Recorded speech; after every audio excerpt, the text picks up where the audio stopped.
Sí, quería mencionar también lo que creo que es otra contradicción en el discurso de Eduardo, porque en la explicación que acaba de dar de por qué los Estados Unidos han vuelto o tienen la tendencia ahora de decir de instalar aranceles, lo que afirma es que China le está sobrepasando gracias a sus políticas proteccionistas y en cambio Estados Unidos por eso perdió la primacía y tiene que volver a poner aranceles.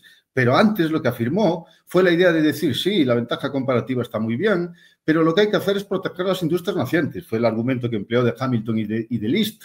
Y decía, lo que hay que hacer es, como se protege a un niño, proteger temporalmente, así hasta que tenga 18 años hay que educarlo y hay que llevarlo así. Y después sí, después ya se puede dejar libre.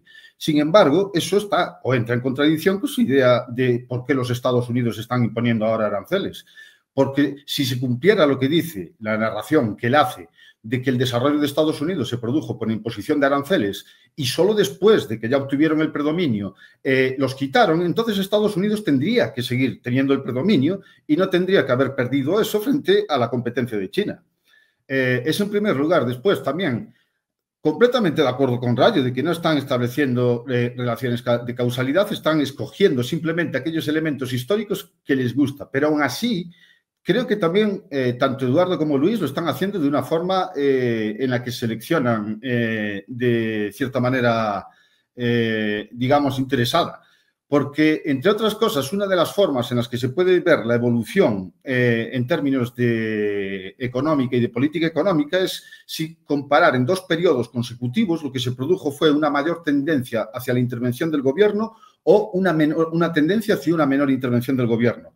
Y en la idea esa de decir que no hay ejemplos de que no ocurre el desarrollo, tengo que estar en desacuerdo. En mi opinión, la mayor parte de los ejemplos son esos.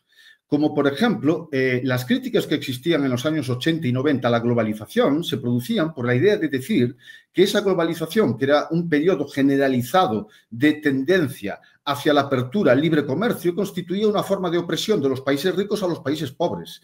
Y, sin embargo, en ese periodo se produjo la mayor mejora del nivel de vida de la humanidad a nivel mundial con la salida de un montón de millones de personas de la pobreza, entre otras cosas en países en cuya tendencia lo que hubo fue una tendencia a una menor intervención gubernamental. Ejemplos son, más recientes, Bangladesh, Camboya y Vietnam. En Vietnam se produjo una liberalización de la economía en los años 80, con lo que se llamó una renovación en vietnamita Doi Moi.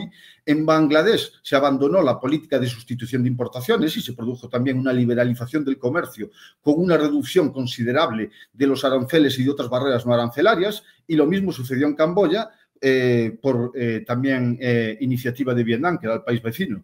De lo mismo se puede decir de los países africanos que más se están desarrollando. Entonces, incluso desde el punto de vista histórico, también es una narración sesgada que no establece la idea esa de tendencias en el sentido de si hay un incremento o un descenso de la intervención.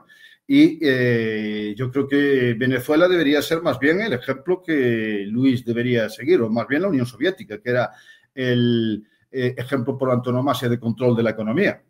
Y la idea de los aranceles, básicamente, es la idea de decir que estorbar o dificultar los intercambios, que es algo positivo. Si los aranceles fueran algo verdaderamente positivo, no tendrían que funcionar solo misteriosamente con las fronteras nacionales, tendrían que funcionar también en el interior de las fronteras nacionales. Debería venirle bien, por ejemplo, a Madrid protegerse de la competencia de Cataluña o de Extremadura o de Murcia. Dentro de Madrid, a los habitantes de un barrio en concreto, del barrio de Salamanca, les vendría bien protegerse de la competencia de cualquier otro barrio. A los habitantes de ese barrio les vendría bien protegerse de la competencia del resto de los habitantes. Que no funciona así, lo que muestra es que la idea de los aranceles es un argumento puramente político, no un argumento económico. Gracias, Óscar. Ahora, Luis, tienes la palabra. Muy bien. Bueno, decía Rayo sobre los impuestos y efectivamente es así.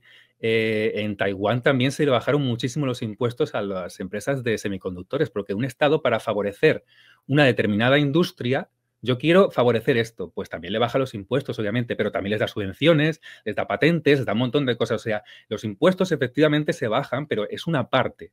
Porque, claro, si nos ceñimos solo a los impuestos y al bajo intervencionismo estatal, entonces no sé por qué África nos está convirtiendo en una superpotencia con tan pocos impuestos como tiene, ¿no? Y con unos mercados internos bastante grandes, porque los países africanos son muy poblados y son países con una extensión considerable, ¿no? Sin embargo, pues tenemos los ejemplos que ha citado Óscar, ¿no? Bangladesh, Vietnam, no le llegan ni a la suela del zapato a China. O sea, el desarrollo que consiguieron Corea del Sur o Taiwán en un tiempo récord no lo han conseguido Bangladesh y Taiwán, perdón, y Vietnam con esas medidas que ha dicho Óscar, ¿no? Por tanto, vemos que el proteccionista nuevamente lo consigue todo mucho más rápido porque lo que hace es un dopaje con bajos impuestos, con ayudas públicas, con lo que queráis, con todo, porque todo cuenta, y unas cosas funcionarán más y otras menos porque somos humanos y nada es infalible. Google hace muchísimas inversiones que son fallidas, el sector privado hace muchísimas inversiones que son fallidas, pero de alguna acierta, pues el Estado también, porque somos humanos y no sabemos qué es lo que, no tenemos una bola de cristal, ¿no? Pero sí, o sea, efectivamente, los impuestos bajos son una política más que puede ser proteccionista, porque yo quiero proteger este sector y le pongo los impuestos bajos a este sector especial, ¿no?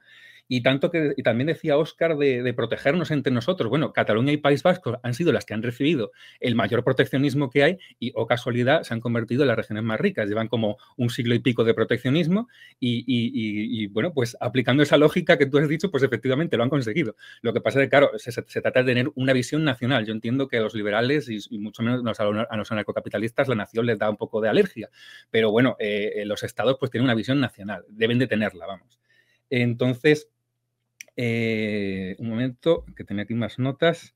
Sí, bueno, lo de la causalidad, pues, bueno, vuelvo a repetir, sí, efectivamente, en el siglo XIX Estados Unidos era un territorio vastísimo con muy pocos impuestos y donde el Estado no recaudaba, por supuesto que lo era, pero es que, repito, en África está ocurriendo eso, hay muy pocos impuestos y África sigue mal y no despega, pero joder, en comparación con Taiwán, en comparación con Corea del Sur, es que están en el tercer mundo, porque son literalmente el tercer mundo, ¿no?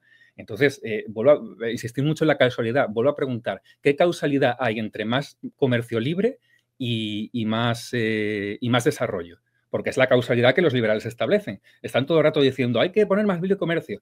Milei está todo el rato diciéndolo, cuanto menos Estado y más sector privado, más rico se hace un país. Bueno, pues a mí me gustaría saber dónde se ha demostrado esa relación de causalidad, porque yo no he visto que ningún científico haya demostrado esa relación de causalidad, ¿no? También quería decir una anotación respecto a lo de Trump.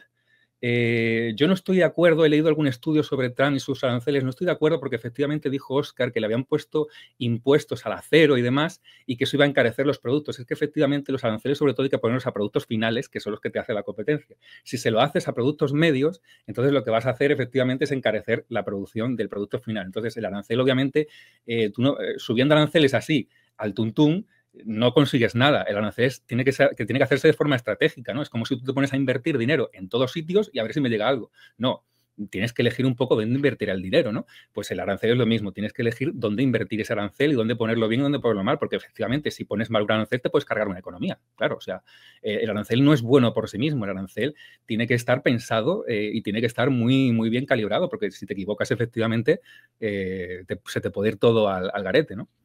Y bueno, ya está, con esto termino mi intervención.